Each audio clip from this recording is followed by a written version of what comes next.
I am a man who is not known, generally speaking, not known.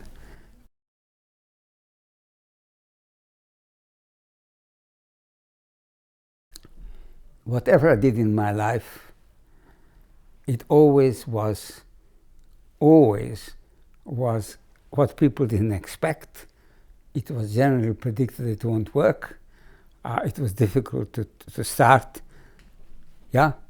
And what happened is that I discovered that I was an essayist, really.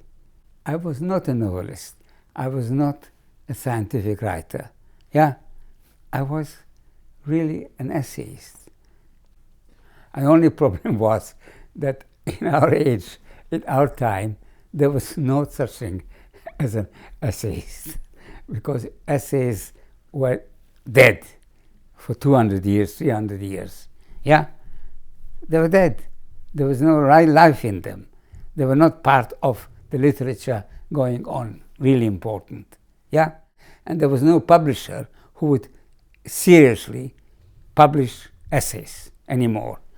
This was, in 200 years ago, 300 years ago, the natural way that the mind of writers worked and was rewarded, etc., commercially.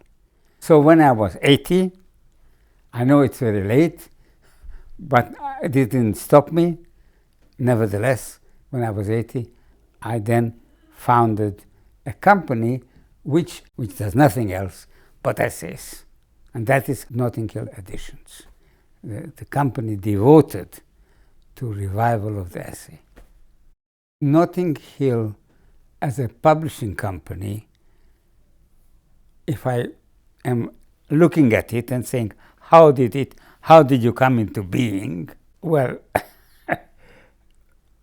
I do things in life without deciding why and how and what. I just do it, right?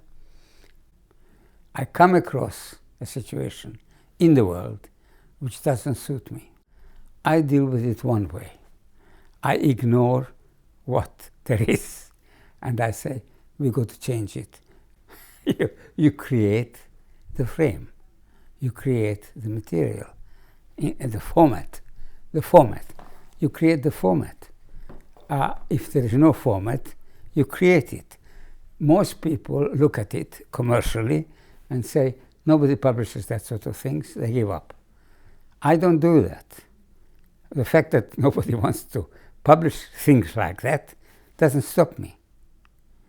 I believe that what happens is too important. And when you look at the books, you find, what do you find? First of all, they have got a format, which means that they stay. You don't throw them away. Secondly, they are brief. Why? Because it's the essayistic quality that what you want to say has to be said in few words, relatively speaking. It is really important. And so that is how this format developed, and all the books we're doing now have the same dimensions, precisely the same dimensions. They may be thicker and thinner, but they still have the same dimensions. And the quality of the whole unit with the linen element in it, so that it is not something that says, throw me away. It is something that says, don't throw me away. And so when gradually I found that when we did it like that, and we treated books which are not nowadays treated like this as a very important, valuable thing, then it lent itself to the format which we have adopted. And that is unique and at once recognizable as different from everything else in the market. People stop, hey, say, what's this? What's this?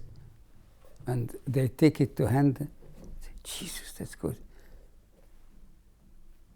And that is something I didn't expect when I started. But it turns out to be perhaps the most important, or at least one of the most important qualities of what this company is doing. It's creating permanent bits of literature which relates to the past, but it's not the past. It has got a format of today.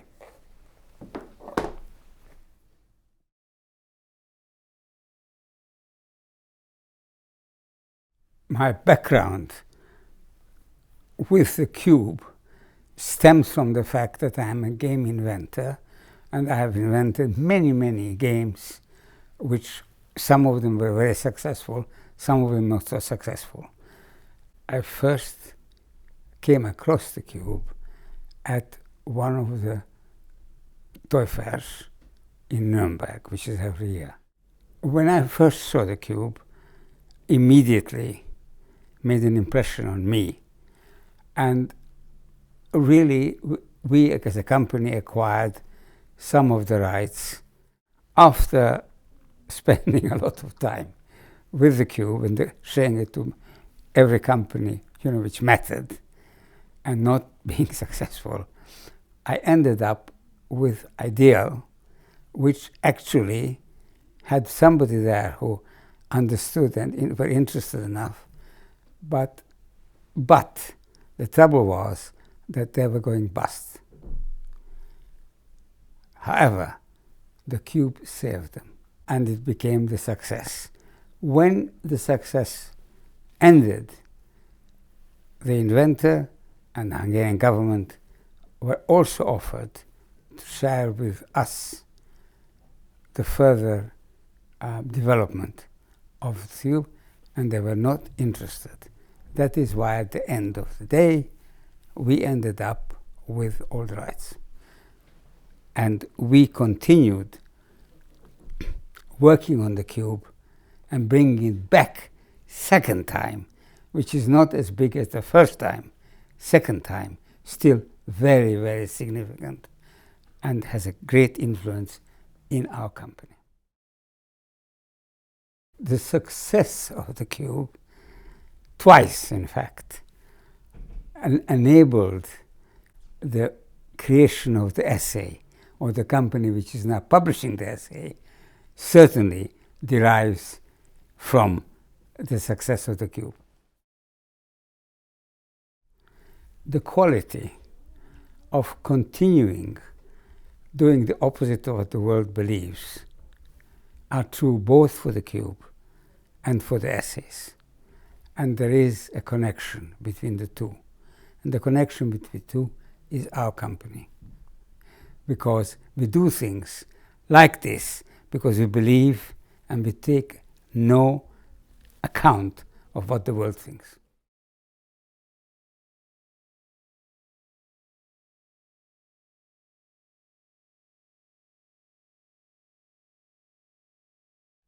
It's difficult not to see in the whole history of myself the influence of the angel which happens to sit on my left shoulder. She is the angel of luck. Without that, I wouldn't be able to do anything, because that enabled me to escape from the camp, to survive the camp, to survive Israel, to come to this country, and to find a life here which I could live, which I couldn't live anywhere else, etc., etc., etc. Generally speaking, the German SS was in charge of killing all the Jews really everywhere, right? So they came to our town. But what happened in our town is that one man called Kästner, who was a journalist, undertook to contact the SS and start negotiations with them. If you can imagine, that's an amazing thing. When the Jews were all being taken to Auschwitz and killed, they managed to have a beginning of a relationship with the Germans. How? because the man offered. Of course, he didn't have the right to do that, but he offered light bulbs. You see, the Germans missed or didn't have everything what they should have had in the war. One of the things they didn't have is light bulbs. So he made a deal, which actually he had no business to make, and he couldn't possibly fulfill it anyway. But he persuaded the Germans that the British would be prepared to give them light bulbs if they released some Jews.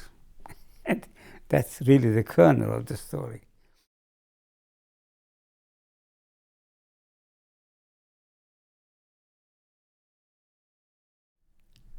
It's very difficult for me to pass judgment on how important it is what we have done now by having this publishing house devoted to the essay, because I'm naturally a boastful person.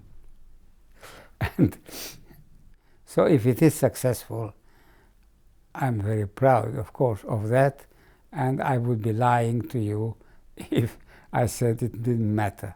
It does matter. I believe it is amazing what we have done and what we are doing.